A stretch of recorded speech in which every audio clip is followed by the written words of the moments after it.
Welcome. It's a great day at Palm Valley Lutheran Church. I'm Pastor Dave Koppel. I'm Intern Pastor Lax Bodhanapu. And we're so glad that you're here with us today. Please take a moment and fill out your connection card by scanning the QR code on your screen so we know that you're worshiping with us today. Today, we're going to be talking about pigging out and telling the story.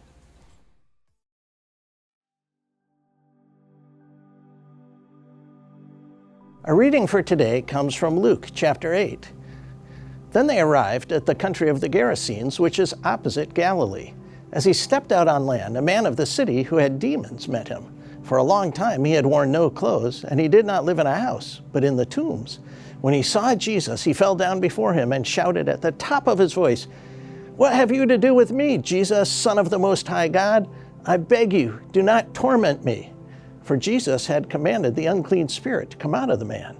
For many times it had seized him. He was kept under guard and bound with chains and shackles, but he would break the bonds and be driven by the demon into the wilds. Jesus then asked him, "What is your name?" He said, "Legion," for many demons had entered him. They begged him not to order them to go back into the abyss.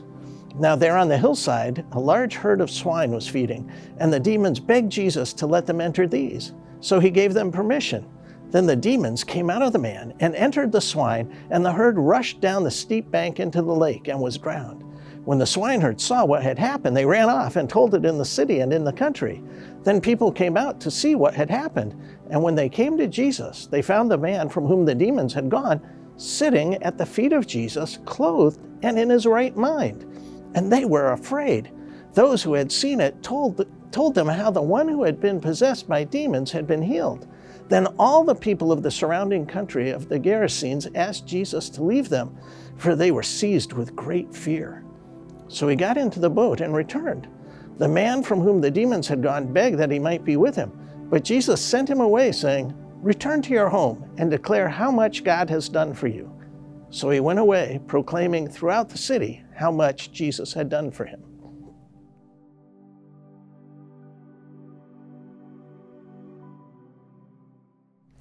This is a strange and wild story. Now, a couple of weeks ago, we talked about things that scare us, things like losing your job, illness, even death. Well, believe it or not, in today's gospel, it picks up on our fears, but in a different way. I'm talking about being scared for your life and health and safety. Ever been there? Scared for your livelihood? Afraid of the unknown? Afraid that you might lose your identity? Whatever it is that makes you uniquely you? Let me set the stage. First, Jesus and the disciples come across the sea to an unclean place, a place in which upright Jews would not be caught dead.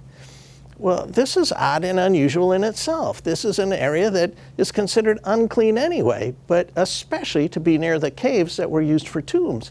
Self-respecting Jews simply would not be caught there. Then a stark naked, stark raving madman comes running out. This man was considered crazy, demon-possessed, untouchable. The townspeople would regularly chain him up, but he was really strong enough to break the chains. Think about that. Can you imagine someone that strong? I mean, I have some huge friends, serious bodybuilders and weightlifters, but I can't see them breaking chains unless they are pretty weak little chains. But this guy can break through chains. So this wild man met Jesus and the disciples as soon as they got off the boat. I can only imagine how the disciples must have been freaked out. I mean, this insanely strong, naked, feral weirdo who lived in the tombs, probably with broken shackles on him, runs toward them, yelling and screaming at them. It had to be like a strung-out meth head coming right at you. What would you think? What would you do? If he came running up to us at a stoplight, we'd be locking the car doors right about now. This guy made John the Baptist with his camel hair outfit and eating locusts look pretty normal and sane by comparison. He's possessed by demons. The man falls at Jesus' feet and he shouts, "What have you to do with me, Jesus, Son of the Most High God? I beg you, do not torment me." What? Wow, demons recognize Jesus. How many demons? There are thousands of them. When Jesus asked his name, he replied, "Legion." And legion isn't a name, it's a number, a unit. A legion means at least 1,000. A Roman legion could have had 6,000 to 7,000 soldiers. And they know him. They beg him not to send them into the abyss. Jesus casts the demons into a herd of pigs, and the pigs run into the water and drown. In those days, they believed that the lake and the abyss were connected. Now, you have to admit, it's a wild story. So what really happened here? Well, that depends who you talk to. If you talk to the demons, things were not looking good. The demons had to leave the man, and then they went into the herd of pigs. And I don't know if that was a good or bad thing in itself for demons, since pigs were considered unclean anyway. But then the pigs went into the water and drowned. And we have to assume that was the end of the demons, or at least they were put into their place and they couldn't attack people anymore. So for the demons, it was a really, really bad day. Now, if you talk to the swineherds, the guys with the herd of pigs, their retirement plan just went up in smoke. They just lost their jobs and all the assets. They weren't going to be able to salvage the pigs. I mean, hey, anybody want some drowned demon-possessed pork? Makes the zingiest pulled pork barbecue you've ever had. No? Oh, come on, I wasn't doing anything wrong, and now my entire herd is dead? What do I think of Jesus? Well, he's kind of scary, and right now I don't like him very much. He cost me all I had. Now I've got nothing. For the swineherds, it was a pretty bad day. If you talk to the crowd, their balance of life, their sense of being in control, their sense of the world being in some kind of order had just come undone. They found the man from whom the demons had gone sitting at the feet of Jesus, clothed in his right mind, and they were afraid. Now, can't you just hear them? I don't know who this guy is, but I wish he'd leave. We were used to the crazy naked man. We knew what to expect. We'd chain him up, and now and then he'd get loose, but this is really freaking us all out. And how about those pigs? What the heck is all that about? Our local economy is going to be in shambles if Jesus hangs around. Anything can happen. And if he does this to pigs, what's he going to do with sheep? Or worse yet, with you and me? If Jesus can change this man's life completely, what can he do to us? We kind of like life the way things are. Everything was under control until Jesus stepped in. We don't like change. We don't want anybody messing with our lives, our livelihoods, our economy, our way of believing and understanding life. I wish he'd just leave. I was talking with an acquaintance one day, a young man, late 20s, maybe early 30s. We were talking about Jesus, and he told me he didn't want to become a Christian. I said, does what I told you about Jesus make sense in your head? He said, yes. I asked, does it make sense in your heart? He said, yes. So I asked him why he didn't want to follow Jesus. This is what he said. I don't want to be a Christian because if I accept Jesus into my life is going to change. And I'm happy with the way my life is now. I don't want to change. You see, he thought his life was going great. And yet I can tell you he was making some very regrettable choices at the time. But he didn't want to risk changing anything by following Jesus. You see, most of the time, we want just enough Jesus to make us feel good, but not so much Jesus that our lives are going to change. It reminds me of one church member who asked me to talk to her son. He had moved to a new town. He had started worshiping at a congregation near his new home. She told me he never missed a Sunday. He was going to church events. He was in a small group with other Christians each week. He was tithing 1/10 of his income to the ministries of the church. And she said, Pastor, can't you see he's gone off the deep end? You've got to fix him. He can't be taking faith so seriously. I thought, boy, are you barking at the wrong tree. But maybe we can talk about your own faith life. You know what I mean. We all want just enough of Jesus to go around, just enough to know that things are okay, but not so much it'll really change our lives. When I was in college, I felt a call to be a pastor. Really, I knew when I was 13 years old, but in college, as my journey towards seminary began to get closer, something started to really bother me. I think it was because the pastors that I had met didn't strike me as, well, normal. They were kind of odd. And they kind of looked alike and sounded alike, and I thought, man, I don't want to become a pod person. I don't want to lose who I am. I don't want to be weird. And I was starting to think that if I went to seminary, I'd lose my personality and I wouldn't be an interesting person anymore. Not that who I was great, but it was something, you know what I mean? I wondered if I had to lose who I was to become a pastor.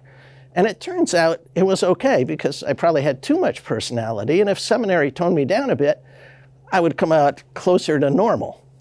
Well, as many of you know, after college, I didn't go right to seminary. I worked in sales and later in retail mall management, and I had some interesting jobs first. Actually, something really interesting happened. I was fortunate to be able to have a lot of the things that I thought I always wanted when I was still in my 20s. And guess what? Having a lot of stuff, my own apartment, my own car, a good social life, making good money, being the youngest manager in a big corporation, it was nice, but I realized that it wasn't what life is all about. I wanted more than success. I wanted a life of significance, a life that meant something, a life where I could help other people and share the love of Jesus. And I felt God's call on my life. So I did go to seminary. Now, this is what I learned. It's not about being a pastor. It's about following Jesus, having a relationship with him, being connected with God. You don't have to be a pastor for that. We can all follow Jesus. We can all be connected to God. And the more I take it seriously, the more I walk with him, the more time I spend with him, the more at peace I am. And here's the part that scared me initially. The more time I spend with Jesus, the more I am out of step with popular culture. And it's not that I don't like popular culture. It's just that my values have changed over the years as a result of my relationship with Jesus. And some of that stuff is just not so important to me anymore. I'd like to think that I'm more emotionally and spiritually healthy because of it. I know I'm not going to ask you to vote on that. But I feel better, and I spend a whole lot less time in crisis mode. There's a sense of peace and of meaningfulness and purpose, and I can focus a lot less on myself and my own little world and a lot more on God and on others, and I feel less stressed out as a result. Now, let's go back and notice what happens in today's gospel. First, the man is accepted by Jesus. Jesus accepted all kinds of people, especially the kinds of people that we don't often see in church. He was friends with tax collectors, sinners, prostitutes. He didn't condone their behavior. He didn't bless that, but he cared about and accepted the people no matter what they had done. Jesus accepts you as you are today, right here, right now. He knows what you've been up to. He knows your failings, your shame, your embarrassment, your regret. And he accepts you and loves you for who you are. He's more interested in where you're heading than where you've been. Now, the second thing that happened in today's gospel is that Jesus cured the man's ills and cast out his demons. This isn't the only time he did something like that. Over and over again, we see Jesus curing ills and casting out demons. He transformed people. He changed their lives. The man who was naked and in broken chains came back in clothes and in his right mind. Jesus made him whole. And while that was great news to the man, this was terrifying to the crowd. If he got rid of the man's demons, is he going to get rid of ours? Our very comfortable, well-accepted ones? Our favorite sins? Our prejudices? Our presuppositions? Are our lives going to change? Are we going to have to change the way we do business? If Jesus is real, if we really believe what he had to say, if Jesus really rose from the dead, then a lot of the way we think about life and a lot of the ways we live will change. Not because if we don't live a certain way, then God will be really angry or furious or we'll be in trouble, but our lives will change because God really does love us and accept us and heal us.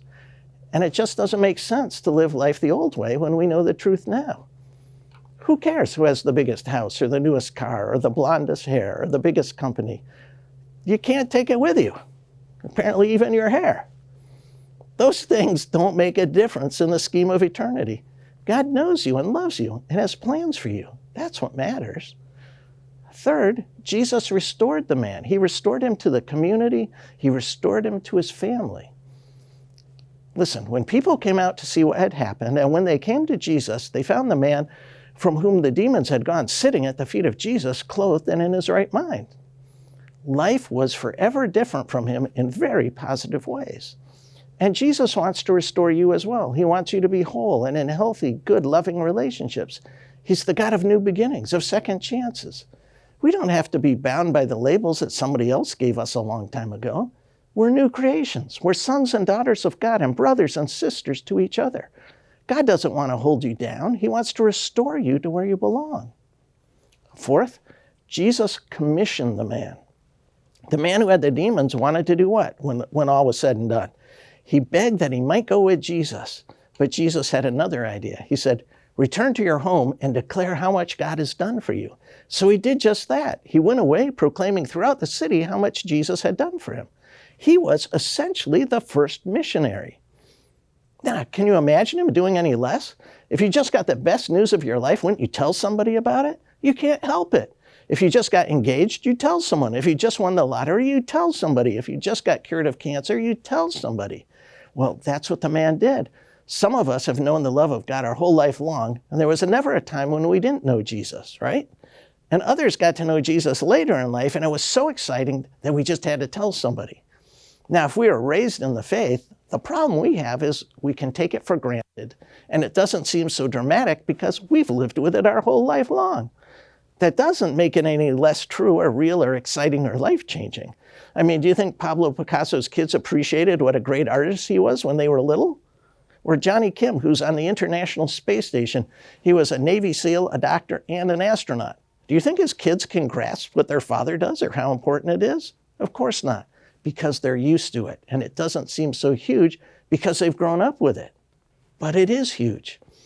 And just as Jesus commissioned the man who used to have demons to go out and tell what God has done for him, he commissions you and me, whether we've known Jesus our whole life or if we've just recently met him, to go out and tell the great things that God has done for us. Do you have health? Do you have a job? Do you have a family? Do you have a home? Do you have food to eat? Are you able to get here on a Sunday morning? What blessings you have. More than this, you have a God who knows you by name, who loves you, who's willing to die for you, and who's prepared a place for you with him forever. These are some great things that God has done for us. So make a friend. Take time to listen. Invite someone to church. Share your faith. Tell the story. After all God has done for you, this is the little bit that he asks of you. When we look at the man in today's gospel, Jesus accepted him, he cast out his demons, he restored the man, and he commissioned him. He gave him meaning and purpose, and today he does the same for you and for me. Let somebody know. Amen.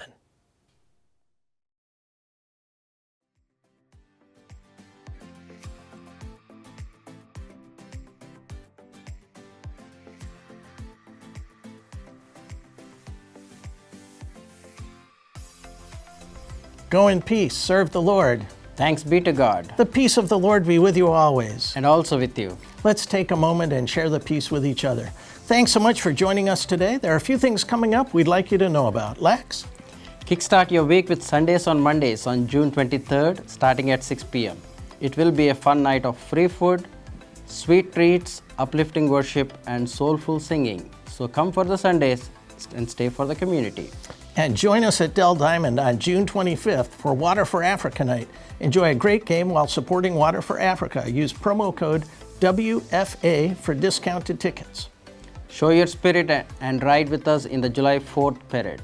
Join the fun, wave to the crowd, and celebrate freedom in style. And if you're a middle or high school student, dive into a good time at Poolside Parables on June 26th. Enjoy a summer evening of swimming friends and a meaningful message you won't want to miss. And remember, you can always connect with us on Facebook, our app, or our website any day of the week, and you can watch our live streams on Sunday mornings.